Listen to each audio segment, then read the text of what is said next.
This is the Sri Ramana Maharshi satsang, a time to listen, reflect, and deeply meditate. Know yourself and be always free and at peace.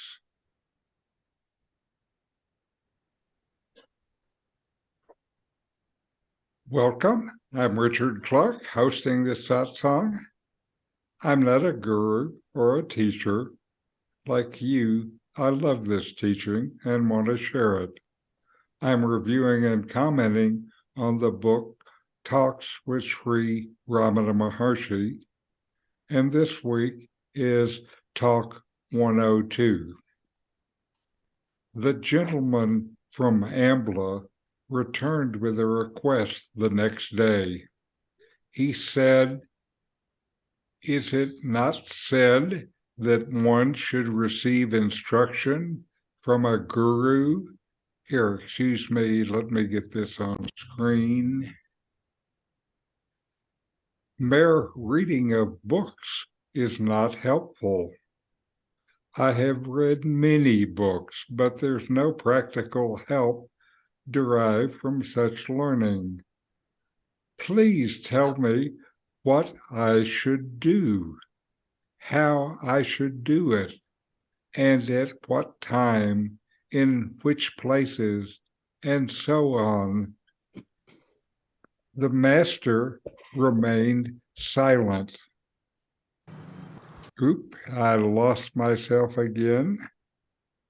The master remained silent.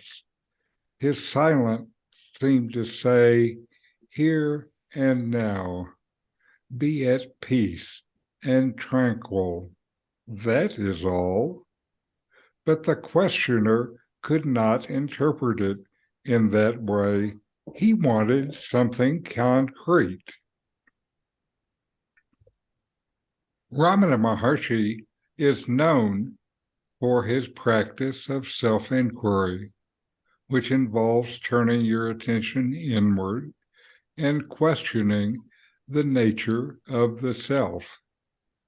He taught that the true nature of the self is pure consciousness, which is always present and unchanging.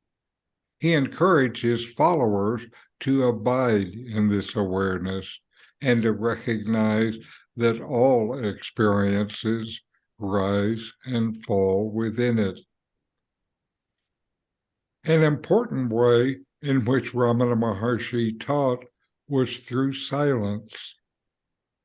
His presence and the stillness of his being were said to convey a powerful transmission of his teaching, often described as being beyond words. A typical example of this is a man would come to Ramana and sit near him, his mind full of questions that he wanted to ask. As he would sit there, his questions went away, as if answered internally. All I needed to do was sit and be in Ramana's silence. Ramana said that silence was his main way of teaching. Questions and answers were only for those who didn't get it from the silence. The questioner is seeking practical guidance on how to practice and achieve spiritual realization. However, Ramana Maharshi's response is silence. This silence is not meant to be dismissive or unhelpful, but rather it is a way of pointing the questioner back to the present moment and the questioner's own awareness that is always available. The comparison to Dakshinamurti is interesting to consider. Dakshinamurti is a form of Shiva who is depicted as a teacher, sitting in silence and transmitting knowledge to his disciples through this silence. Dakshinamurti appeared as a young boy sitting under a banyan tree. His face was radiant and peaceful. The wisdom, knowledge, and peace that emanated from him drew 4 sages, rishis, to him. They understood that he was the real Satguru and went 3 times around him in respect and prostrated before him. They sat at his feet and began to ask him a multitude of questions about the nature of reality and the means of attaining it. Dakshinamurti felt compassion and answered their questions patiently. The sages were sincere and earnest and already had wisdom and spiritual maturity. As Dakshinamurti answered their questions, more questions rose in the minds of the sages. They continued asking questions. The question and answer sessions continued for a whole year, and still their doubts did not abate, and Dakshinamurti kept his answers flowing. Since their doubts didn't lessen at all, Dakshinamurti went into meditation and assumed the supreme silence. As soon as the Guru assumed silence, the disciples were also merged in supreme silence and in the true state of the self. Dakshinamurti is shown surrounded by the great sages who sit with him in deep silence. The Guru transmits the supreme truth through silence. Silence is a powerful means of instruction. The disciple does not use their mind when silent, so they are led to quietly look within. The silence of Ramana Maharshi points to the present moment and the nature of awareness itself. Silence is a reminder that words and concepts can only take us so far in our quest for understanding, and that the true nature of reality is beyond our cognitive mental grasp, but not beyond our direct knowing. The teaching of Ramana Maharshi and Advaita Vedanta emphasize the importance of direct experience and realization rather than intellectual understanding or following specific practices. The silence of the teacher is a reminder of this and an invitation to turn our attention inward and discover the truth for ourselves. This inward discovery is really what's needed in spiritual practice. Nobody else can tell you. Even your guru can't tell you. You have to directly know for yourself. This is self-knowledge. Self-knowledge is what brings spiritual progress. Since your ideas of yourself are projected onto the world, self-knowledge not only changes you, it changes the world too. So turn your mind inward and inquire, who am I? And know yourself. Now we'll listen to my teacher Nomi with a discourse, Absolute Silence.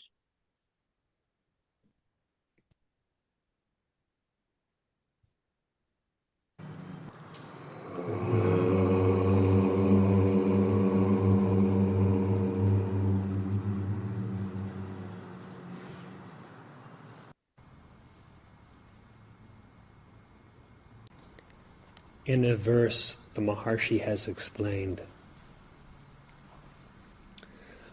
that when even in ancient times Dakshinamurti could reveal the truth only in eloquent silence, who else could convey it by speech?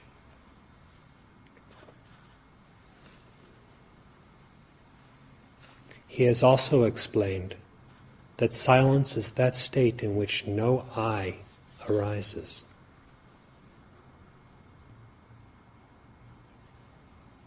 The reality of your being, which is formless and eternal, reveals itself to itself when there arises no I, that is, no falsely assumed individuality or ego.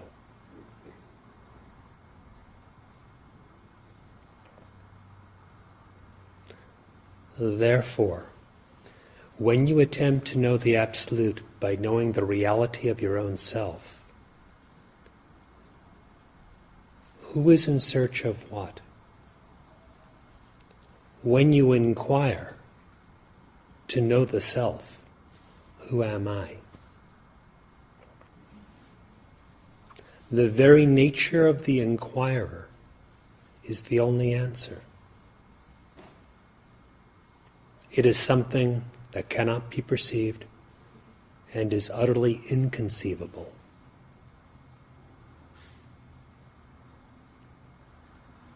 If you know yourself, then you abide in that as that which is perfect peace and also perfect happiness.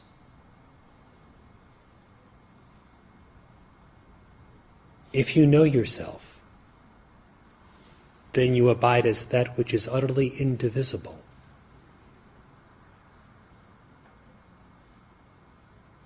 That which is unborn and also undying.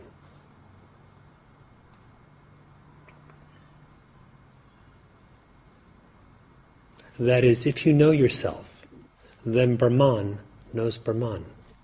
The Absolute knows the vast Absolute. There is no second one involved. As the Maharshi points out, there is no one to say, I have realized the self, or I have not realized the self. Both statements are absurd. Why does he say they are absurd? Inquire into your own nature, and the reason will become self-evident. There are not two of you. This everyone knows. Everyone's existence feels singular. I. Perceptions may be multiple, as well as unreal. Your thoughts may be multiple, as well as unreal. Your existence is singular. So singular is it that you cannot stand apart from it, to either know it or be ignorant of it.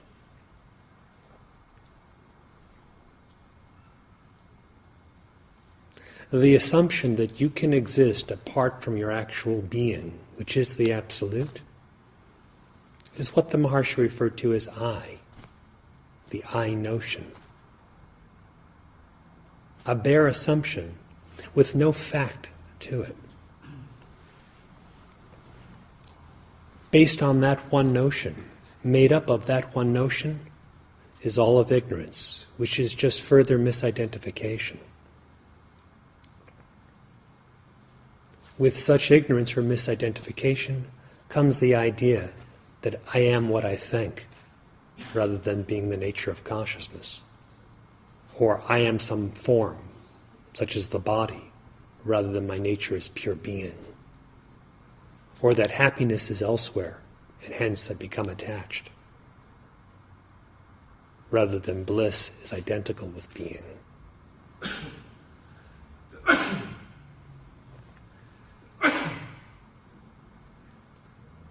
To do away with all the imagined bondage, to uproot the very cause of suffering,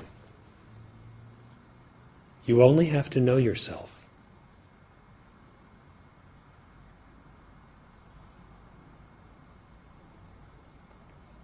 That which is sought naturally by beings who feel bound as liberation is found to be innate, the very nature of one's own self. And all you need do is inquire deeply within yourself, who am I, to verify this in your own experience.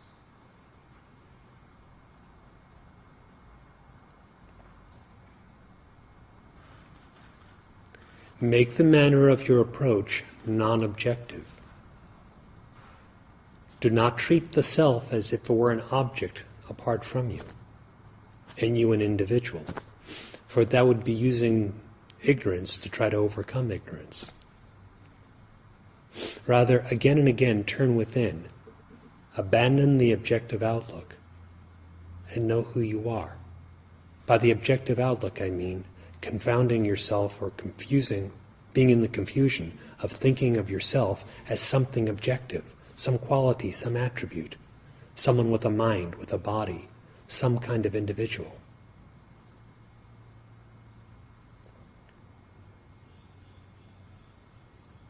Then that which is unborn, for which there is no creation, reveals itself as itself, and that is yourself.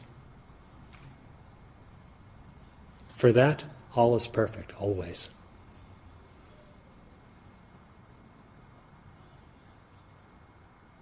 If you think or feel that such is not your experience, or not always your experience, inquire, for whom is this conception? Whose experience is otherwise?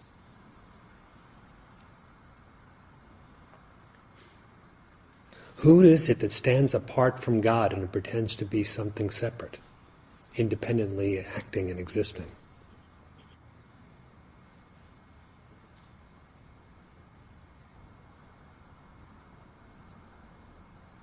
Silence is truly being, and being alone knows itself. There is no other to do so.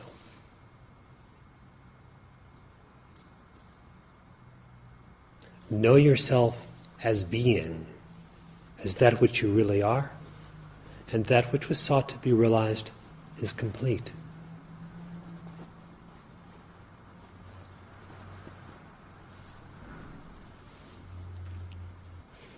A verse that is usually included as preliminary to Shankara's Dakshinamurti Ashtakam begins with the words Mauna Vakyam Prakatita Parabrahman Tattvam, revealing the supreme truth or the truth of the supreme Brahman, showing that by silent speech, silent instruction is the meaning.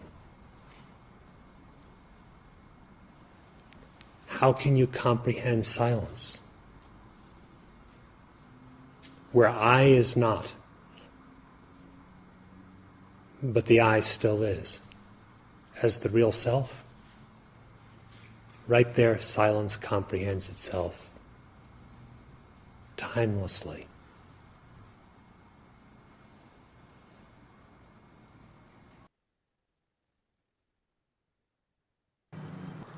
All right. And now we'll take a few minutes and inquire. Notice that you exist, and you know that you exist. Now inquire, investigate within yourself. quiet your mind.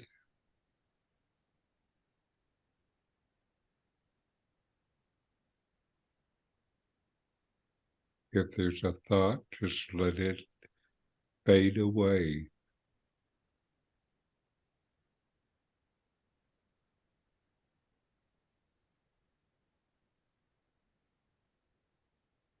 Can you find the silence within yourself?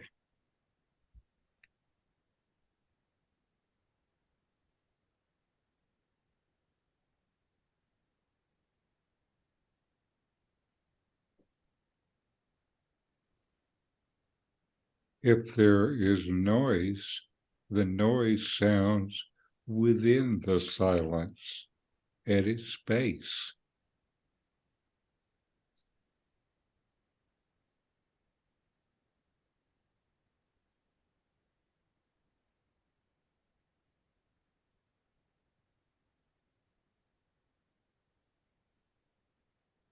The silence is there even in the midst of noise.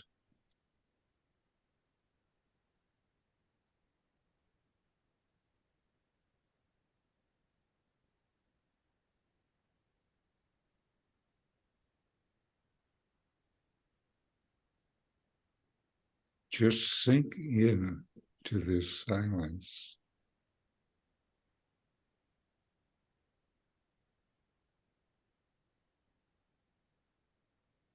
And be happy.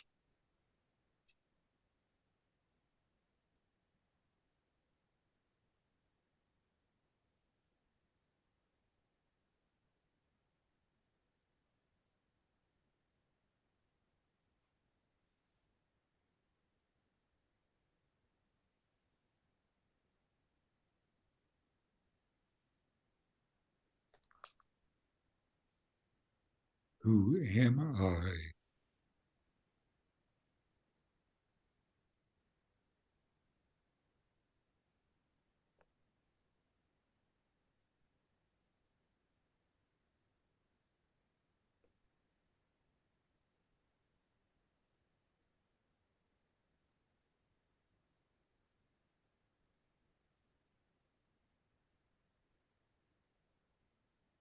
What is the nature of my existence?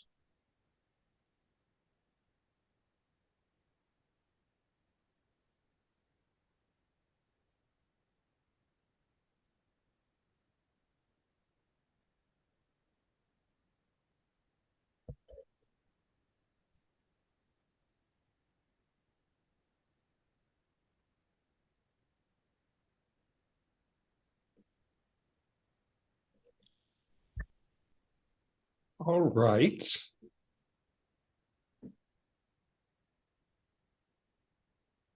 And to close with a chant. Om.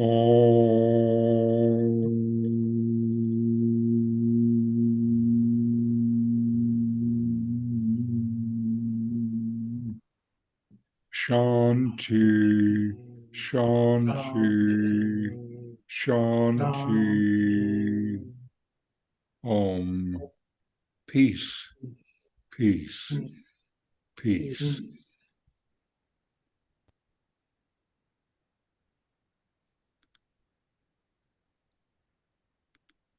All right. Questions, comments, or do you just want to stay in the silence? Excuse me for interrupting it. I just came across this quote of Ramana's. The question, "Who am I?" is not really meant to get an answer. The question, "Who am I?" is meant to dissolve the questioner. Mm-hmm.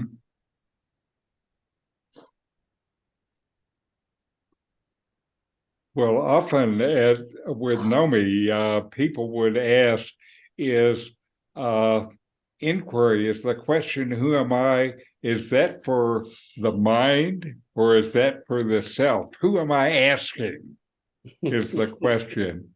And Nomi would say, the self doesn't need the question. It already knows. what you're asking is your mind. So the whole purpose of the who am I practice is for your mind and to settle your mind so that it just gets out of the way. Drops into the heart. Yes.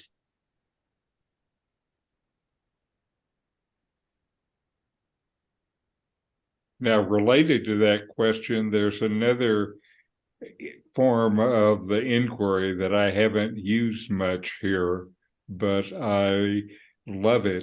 And it's the question, who is inquiring? For whom is this inquiry anyway?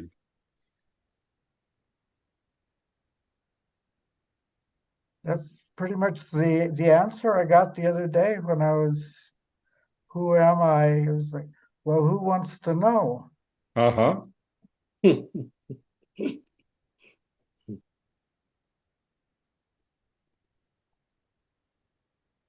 Oh, I really consider this whole practice, both in the who am I and in mindful meditation, the purposes of both of those practices is really just to get the mind quiet and out of the way.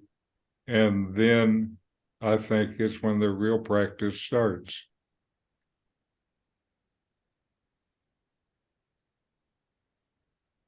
You have to know yourself, and you're not going to know yourself through the mind, no matter how hard you try. I know I can say that for myself, having looked so many times. Where is it? Where is it?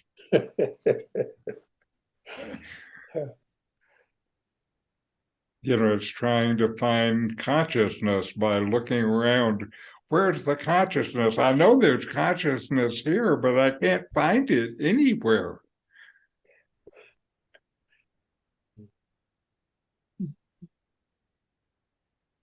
And yet it's always there.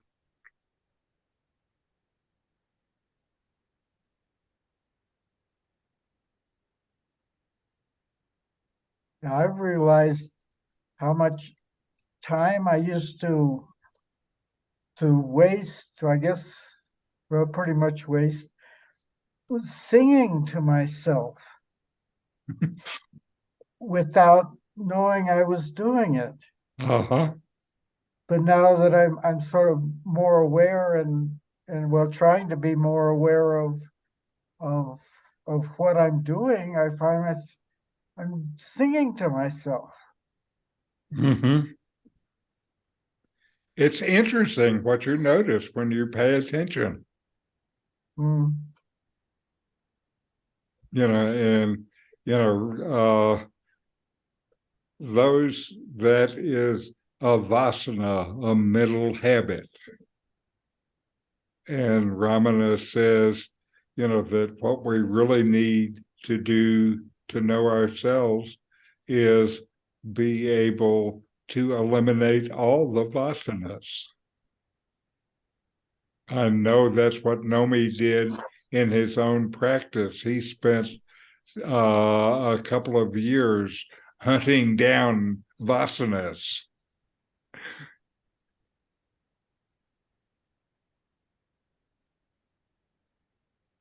I haven't had to hunt them yet. They come quite. That's right. Oh, there's one of those. That's right. But even if the vasana wasn't happening, his practice would be, okay, let's go find one. Yeah. All you have to do is think of somebody. He just wouldn't wait for it to come. Somebody that aggravates you. That'll usually sort it Oh, up. yes, yes. And certainly what I notice with vasanas is while the vasana is going on, there are ways in which really kind of I lose control. It's like I'm on some railway, and once I get on the railway, it's got to run to its end. And a lot of the talk is repetitive. I've said that 1,000 million times already. Stop. Mhm. in my head, not necessarily to anybody, but it's just repetitive junk. Uh-huh. Well, the Buddha, according to a sutra, said, stop, stop, do not talk. The highest truth is to not even think. Mhm.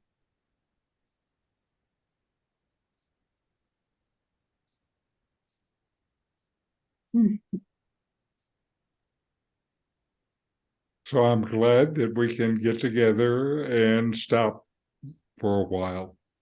Mhm. It's a blessing. Yeah. Is.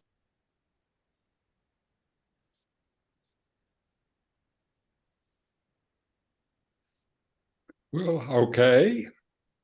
Namaste, and we'll see you Namaste. next week and continue to have good meditation. Okay, Thank you. namaste. Namaste. Thanks for watching.